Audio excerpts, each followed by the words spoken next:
ഒരു ഫാൻറ്റസിയുടെ പുറത്ത് തുടങ്ങുന്നതാണ് അവിഹിത ബന്ധത്തിലേക്ക് എത്തുന്നതായിട്ടുള്ളത്. ടെൻഷൻ അടിക്കുന്നുണ്ട്, റിസ്ക് എടുക്കുന്നുണ്ട്, ഒരു സീക്രട്ട് ആയിട്ടുള്ള മറ്റൊരാളോട് പറയാൻ പറ്റാത്തൊരു കാര്യം നമ്മൾ ലൈഫ് ടൈം ഇതിനു വേണ്ടിയിട്ട് റിഗ്രറ്റ് അടിക്കേണ്ടി വരും. എന്താണ് അവിഹിതം?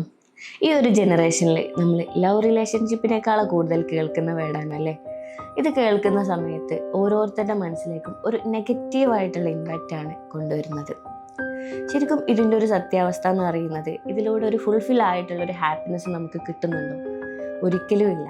കാരണം ഒരു ടെമ്പററി ആയിട്ടുള്ള ഒരു ഹാപ്പിനെസ് മാത്രമേ ഇതിലൂടെ കിട്ടുന്നുള്ളൂ എന്നുള്ളതാണ് ഇതിൻ്റെ സത്യാവസ്ഥ. കാരണം ഇത് എത്രത്തോളാണോ മുന്നോട്ട് കൊണ്ടുപോകുന്നത് അത്രയും നമ്മളൊരു ചെറിയൊരു കാര്യം, അതായത് നമ്മൾ ഉള്ളിൽ ഒളിച്ചുകൊണ്ടിരിക്കുകയാണ്, ഒരു സീക്രട്ട് ആയിട്ടുള്ള മറ്റൊരാളോട് പറയാൻ പറ്റാത്തൊരു കാര്യം. നമുക്ക് എന്തൊരു കാര്യമാണെങ്കിലും ഒരാളോട് ഷെയർ ചെയ്യുന്ന സമയത്തായിരിക്കും നമ്മളൊന്ന് ഓക്കെ ആവുക. പക്ഷെ ഇതിങ്ങനെ ഉള്ളിൽ ആരും അറിയാതെ പേടിച്ച് എപ്പോഴാണ് പിടിക്കപ്പെടുക എന്നറിയാതെ ഇങ്ങനെ മുന്നോട്ട് പോവുക. അതിൻ്റെ ഇടയിൽ നമ്മൾ ഒരുപാട് ടെൻഷൻ അടിക്കുന്നുണ്ട്, റിസ്ക് എടുക്കുന്നുണ്ട്, ആരെങ്കിലും അറിഞ്ഞാലുള്ള അവസ്ഥയെക്കുറിച്ച് ചിന്തിക്കുന്നുണ്ട്. എന്നിട്ടും ഇത് സ്റ്റോപ്പ് ചെയ്യാനും പറ്റുന്നില്ല. അങ്ങനെ ഒരു റിസ്ക് എടുത്ത് പേടിച്ചുകൊണ്ടുള്ള ഒരു സീക്രട്ട് ആയിട്ടുള്ള ഒരു റിലേഷൻഷിപ്പ് നമ്മൾ ഇങ്ങനെ കീപ്പ് ചെയ്യുന്ന സമയത്ത് ഒരുപാട് ബുദ്ധിമുട്ടുകൾ നമ്മൾ സ്വന്തമായിട്ട് ഫേസ് ചെയ്യേണ്ടി വരുന്നുണ്ട്. മാത്രവുമല്ല, ഇതിൽ വരുന്ന ഏറ്റവും നമുക്ക് ഫീൽ ചെയ്യുന്ന ഒരു സംഭവം എന്ന് പറഞ്ഞാൽ, നമ്മൾ അത്രയും സ്നേഹിക്കുന്ന നമ്മുടെ പാർട്ട്ണറെയാണ് നമ്മൾ അവരറിയാതെ ചീറ്റ് ചെയ്തുകൊണ്ടിരിക്കുന്നത്. ഇത് നമ്മൾ ലൈഫ് ടൈം ഇതിന് വേണ്ടിയിട്ട് റിഗ്രറ്റ് അടിക്കേണ്ടി വരും. മാത്രവുമല്ല, നമ്മുടെ ലൈഫിൽ ചെയ്യുന്ന ഏറ്റവും വലിയൊരു മിസ്റ്റേക്കും കൂടാണ് നമ്മൾ അവരെ ചീറ്റ് ചെയ്യാന്നുള്ളത്. പിന്നെ പലർക്കും ഉള്ളൊരു ഡൗട്ടാണ്, ഒരു ലൈഫ് പാർട്ട്ണർ ഉണ്ടായിരിക്കെ എങ്ങനെയാണ് പിന്നെയും ഈ ഒരു അവിഹിതത്തിലേക്കൊക്കെ എത്തിച്ചേരുന്നത് എന്നുള്ളത്.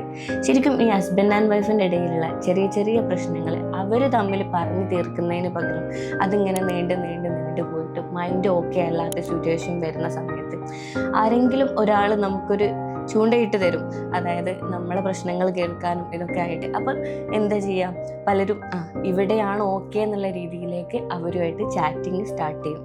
അങ്ങനെ ചാറ്റിങ് സ്റ്റാർട്ട് ചെയ്ത് ഇങ്ങനെ മുന്നോട്ട് കണ്ടിന്യൂ ആയിട്ട് പോയിട്ട് അതൊരു അവിഹിത ബന്ധത്തിലേക്ക് എത്തുന്നതുണ്ടാവും. പിന്നെ ചില കേസുകൾ എന്ന് പറയുന്നത് നമ്മളെ എക്സുമായിട്ട്, അതായത് മുന്നേ നമ്മൾ സ്നേഹിച്ചിട്ടുള്ള ആളുമായിട്ട് കാണുന്ന സമയത്ത് പിന്നെയും ആ ഒരു ചാറ്റ് കണ്ടിന്യൂ ചെയ്ത് ആ ഒരു അവിഹിത ബന്ധത്തിലേക്ക് എത്തുന്നുണ്ട്.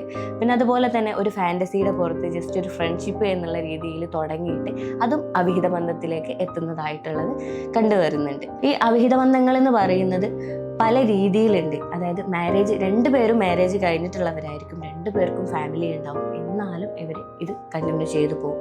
ചിലർ പെൺകുട്ടിയുടെ മാരേജ് മാത്രമായിരിക്കും കഴിഞ്ഞിട്ടുണ്ടാവുക, പക്ഷേ ചെക്കൻ്റെത് കഴിഞ്ഞിട്ടുണ്ടാവില്ല. അത് ശരിക്കും ഒരു ഫാൻറ്റസിയുടെ പുറത്ത് തുടങ്ങുന്നതാണ്.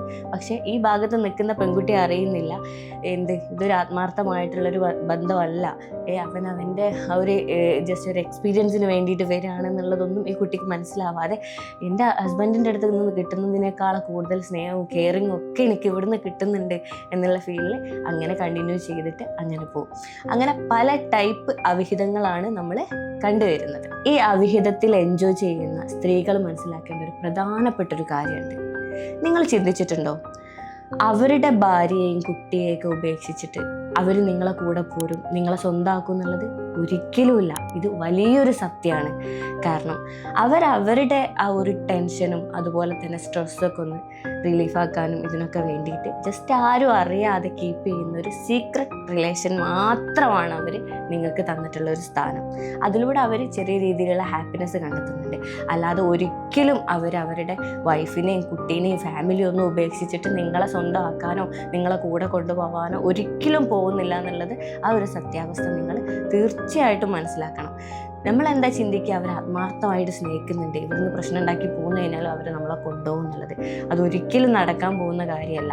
അതുകൊണ്ട് തന്നെ ഈ ഒരു അവിഹിതം കൊണ്ട് ഒരുപാട് വേദനിക്കേണ്ടി വരികയും അതുപോലെ ഇതും നമ്മൾ അവരെയും വിശ്വസിച്ച് നിന്നിട്ട് മണ്ടികളാകുന്ന ഒരുപാട് സ്ത്രീകളുണ്ട്. അപ്പോൾ നിങ്ങളുടെ ലൈഫ് നഷ്ടമാവുകയും അത് കാരണം ഒരുപാട് വേദനിക്കേണ്ടി നിങ്ങൾക്ക് ലൈഫിൽ വരും. അപ്പോൾ ഓരോ സ്ത്രീകളും മനസ്സിലാക്കുക, അവർക്കെന്നും പുണ്യമാക്കപ്പെട്ടിട്ടുള്ളത് അവരുടെ സ്വന്തം വൈഫും അതുപോലെ കുട്ടികളും തന്നെയാണെന്നുള്ളത്. അപ്പോൾ ഇങ്ങനത്തെ അവിഹിത ബന്ധത്തിലേക്കൊന്നും പോകാതിരിക്കുന്നതാണ് ഏറ്റവും സേഫ് ആയിട്ടുള്ളൊരു കാര്യം. ശരിക്കും നമ്മുടെ ലൈഫ് പാർട്ട്ണറെ ചീറ്റ് ചെയ്തുകൊണ്ടുള്ള ഒരു റിലേഷൻ ഒരിക്കലും ഒരു കംപ്ലീറ്റ് ഹാപ്പിനെസ് നമുക്ക് തരുന്നില്ല. അത് സീക്രട്ട് റിലേഷൻ ആണെങ്കിലോ ഫിസിക്കൽ റിലേഷൻ ആണെങ്കിലോ അല്ലെങ്കിൽ നമ്മളൊരു ഹാപ്പി മൊമെൻറ്റ് ക്രിയേറ്റ് ചെയ്യുകയാണെങ്കിലോ ഒക്കെ അത് കുറച്ച് സമയത്തേക്കുള്ളൊരു ഇത് മാത്രമാണ്. ഇതൊരിക്കലും നീണ്ടു നിൽക്കാൻ പോകുന്നില്ല. ചിലർ ഒരുപാട് കാലം ഇങ്ങനെ പോയി കഴിയുമ്പോൾ പിടിച്ചിട്ടില്ല, നല്ല കോൺഫിഡൻസ് ആയിട്ടൊക്കെ ഇങ്ങനെ മുന്നോട്ട് പോകും. പക്ഷെ പിടിക്കപ്പെടുന്നൊരു ദിവസമുണ്ട്. ആ ദിവസം എന്ന് പറയുന്നത് അത്രയും അപമാനകരമായിട്ടുള്ളൊരു ദിവസമാണ്. അതുമാത്രമല്ല, അത് ലൈഫിൽ നിന്ന് ഒരിക്കലും എടുത്ത് മാറ്റാനും പറ്റില്ല. അപ്പം നമ്മളായിട്ട് നമ്മളുടെ ലൈഫ് നഷ്ടപ്പെടുത്തുക എന്നുള്ളതാണ് ഇതിലൂടെ നമ്മൾക്ക് കിട്ടുന്നൊരു ബെനിഫിറ്റ് എന്ന് പറയുന്നത്. ഈ അവിഹിത ബന്ധത്തിൽ ഇത്രയും പ്രശ്നങ്ങൾ വരാൻ കാരണം നമ്മൾ തുടക്കം മുതലേ നമ്മുടെ ലൈഫ് പാർട്ട്ണറെ ചീറ്റ് ചെയ്തുകൊണ്ടിരിക്കുകയാണ്. ഈ ചീറ്റിങ്ങിലൂടെ വരുന്ന ഈ അവിഹിത ബന്ധം എന്ന് പറയുന്നത് ഒരിക്കലും നല്ലൊരു ക്ലൈമാക്സിലേക്ക് എത്തുന്നില്ല. നമുക്ക് നഷ്ടങ്ങൾ മാത്രമേ ക്രിയേറ്റ് ചെയ്യുന്നുള്ളൂ. പിന്നെ അത് മാത്രമല്ല, ഇപ്പോൾ അതൊക്കെ ഒഴിവാക്കി നമ്മൾ ഈ അവിഹിത ബന്ധത്തിലുള്ള ആളെ സ്വന്തമാക്കി തന്നെ കരുതുക. പക്ഷേ ഇവരുടെ ഇടയിലും നാളെ എന്തുകൊണ്ട് ഇങ്ങനെ ഒരു രീതിയിലുള്ള റിലേഷൻ വന്നുകൂടാ? കാരണം ഈ ഒരു ചീറ്റിങ്ങിലൂടെ തുടങ്ങിയത് ചീറ്റിങ്ങിൽ തന്നെ അവസാനിക്കുകയുള്ളൂ. അപ്പോൾ ഇതിൻ്റെ ഒരു സത്യാവസ്ഥ എന്ന് പറയുന്നത് ഇതിനൊരു ശരിക്കുള്ള നല്ലൊരു ക്ലൈമാക്സ് ഇല്ല എന്നുള്ളതാണ് ഓരോരുത്തരും മനസ്സിലാക്കുക. അപ്പോൾ ഇങ്ങനത്തെ റിലേഷനിലേക്കൊക്കെ പോകുന്നതിന് മുന്നേ ഒരുപാട് തവണ ചിന്തിക്കുക. ഏതൊരു റിലേഷൻഷിപ്പ് ആണെങ്കിലും നമ്മുടെ ഫാമിലിയിലാണെങ്കിലും ഒരുപാട് പ്രശ്നങ്ങളും കാര്യങ്ങളൊക്കെ വരും. അപ്പോൾ അതിൻ്റേതായിട്ടുള്ള സൊല്യൂഷൻ കണ്ടെത്തുക എന്നല്ലാതെ ഒരു ടെമ്പററി സൊല്യൂഷനായിട്ട് അവിഹിത ബന്ധത്തിലേക്കൊക്കെ പോയി കഴിഞ്ഞാൽ നമുക്ക് എല്ലാം നഷ്ടമാവുകയുള്ളൂ. അപ്പോൾ അതിൻ്റെ സത്യാവസ്ഥ ഇതാണെന്നുള്ളത് ഓരോരുത്തരും സത്യമായിട്ടും മനസ്സിലാക്കിയെടുക്കേണ്ട ഒരു കാര്യമാണ്. അപ്പോൾ ഇന്നത്തെ വീഡിയോയിൽ ഞാൻ ഷെയർ ചെയ്തിട്ടുള്ളത് അവിഹിത ബന്ധത്തിലുള്ള ചെറിയ ചെറിയ കാര്യങ്ങൾ മാത്രമാണ്. അപ്പോൾ ഈ ഒരു അവിഹിത ബന്ധത്തിൽ കണ്ടിന്യൂ ചെയ്തു പോകുന്നവർക്കും അതുപോലെ അതിൽ പെട്ടുപോയവർക്കും അതിൽ നിന്ന് എങ്ങനെ റിക്കവർ ആവണം എന്നുള്ള കാര്യങ്ങളുമായിട്ട് നെക്സ്റ്റ് വീഡിയോയിൽ ഞാൻ വരുന്നതായിരിക്കും.